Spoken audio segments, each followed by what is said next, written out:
नमस्कार, मैं हूं मेघा मांगे। पिछले कुछ समय से ओनली माय हेल्थ और न्यूज वर्दी आपके लिए कोविड संबंधित जानकारी लेकर आ रहे हैं, जो जानना और समझना आपके लिए बहुत जरूरी है।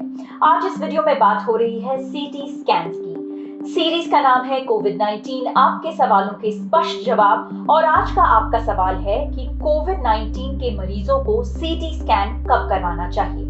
ये सवाल बहुत ही जरूरी है क्योंकि सीटी स्कैन को लेकर जागरूकता का अभाव है।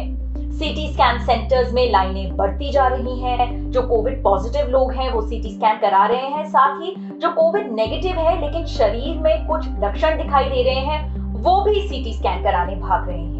मेदांता अस्पताल के इंस्टीट्यूट ऑफ चेस्ट सर्जरी के चेयरमैन डॉक्टर अरविंद कुमार के मुताबिक सीटी स्कैन के लिए कोविड पॉजिटिव या कोविड संक्रमण को दो भाग में देखना चाहिए। पहला भाग कोविड संक्रमण का पहला हफ्ता।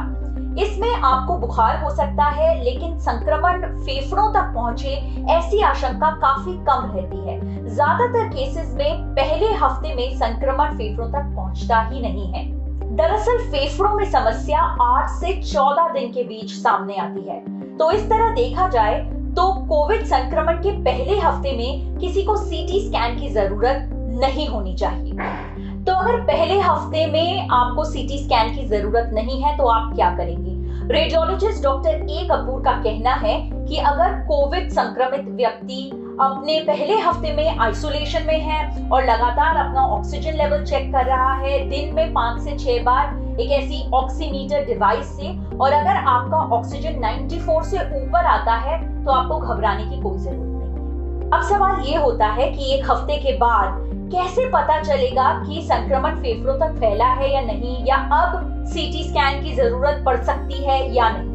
इसके लिए डॉक्टर अरविंद कुमार ने एक प्रो टिप दी है। डॉक्टर कुमार का सुझाव है कि फेफड़ों की कैपेसिटी और ताकत बढ़ाने के लिए 2 एक्टिविटीज हमें जरूर करनी चाहिए। इन एक्टिविटीज के चलते बाद में आपको मेडिकल ऑक्सीजन की जरूरत नहीं पड़ेगी और साथ ही आपके फेफड़ों के स्वास्थ्य का आकलन भी हो जाएगा, ताकि अगर जरूरत पड़ी तो आप डॉक्टर से बात करके सीटी स्कैन के लिए सुझाव ले सकते हैं। अगर इन एक्टिविटीज को आप अपने डेली रूटीन में शामिल कर लें तो इससे बढ़िया कोई बात नहीं है। तो आइए बताते हैं आपको क्या है वो एक्टिविटी। सबसे पहली एक्टिविटी, एक कुर्सी पर बैठ जाएं, अपनी हथेलियों को अपनी जांघों के ऊपर रख लें और फिर मुंह से एक लंबी गहरी सांस लें और रोकने की कोशिश करें। जब आपका दम एकदम फूलने लगे तो 2-4 सेकंड और रोकने की कोशिश करें और इसके बाद धीरे धीरे नाक के जरिए सांस छोड़ दें। इस एक्टिविटी को आपको हर घंटे 1 से 2 बार करना है।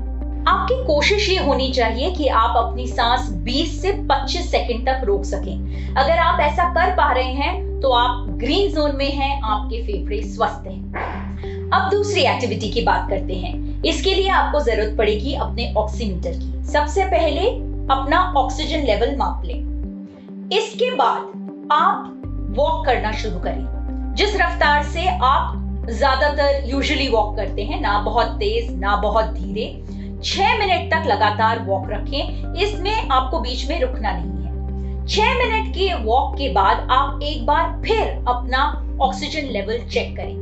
अगर आपका ऑक्सीजन लेवल सेम आता है, जो वॉक से पहले आया था उतना ही आता है, तो फिर आपके फेफड़े स्वस्थ हैं, आपको चिंता करने की जरूरत नहीं है। लेकिन अगर आपका ऑक्सीजन लेवल 3 या 4 पॉइंट कम आता है तो फिर आप अपने डॉक्टर से बात करें और फिर आप सीटी स्कैन का सवाल अपने डॉक्टर से उठा सकते हैं। अपने आप बिना डॉक्टर कंसल्टेशन के सीटी स्कैन के लिए मत पहुंच जाइएगा। आखिर में ये बात भी जान लें कि क्यों बेवजह सीटी स्कैन नहीं करवाना चाहिए। ध्यान रखने वाली बात यह है कि जब आप सीटी स्कैन करवाते हैं तो आप खुद को रेडिएशन के सामने एक्सपोज करते हैं। साथ ही ये भी जानना जरूरी है कि अगर बेवजह सीटी स्कैन करा रहे हैं तो आप मेडिकल और हॉस्पिटल इंफ्रास्ट्रक्चर पर बेवजह बोझ डाल रहे हैं। तीसरी बात ये भी जरूरी है कि इस महामारी के दौरान आप बेवजह मेडिकल सेंटर जाकर संक्रमण का खतरा अपने लिए बढ़ा रहे हैं। ऐसे में अगर बहुत जरूरी ना हो और डॉक्टर की सलाह ना हो तो बेवजह सीटी स्कैन ना कराएं। अगर आपके कोई सवाल हो तो जरूर कमेंट बॉक्स पर लिखकर छोड़िए। आज के एपिसोड में बस इतना ही। ओनली माई हेल्थ और न्यूज वर्दी की यही कोशिश है कि आपके हर सवाल का जवाब हम डॉक्टर्स की राय के साथ, गवर्नमेंट की गाइडलाइंस के अंतर्गत और फैक्ट चेक कर आप तक ला सकें। इस वीडियो को अपने व्हाट्सएप ग्रुप्स, अपने सोशल मीडिया पर जरूर शेयर करें और साथ ही हमारे यूट्यूब चैनल को भी सब्सक्राइब करें। इससे हमारी हौसला अफजाई होगी। अपने परिवार का और अपना ध्यान रखिएगा। फिर मिलेंगे। शुक्रिया।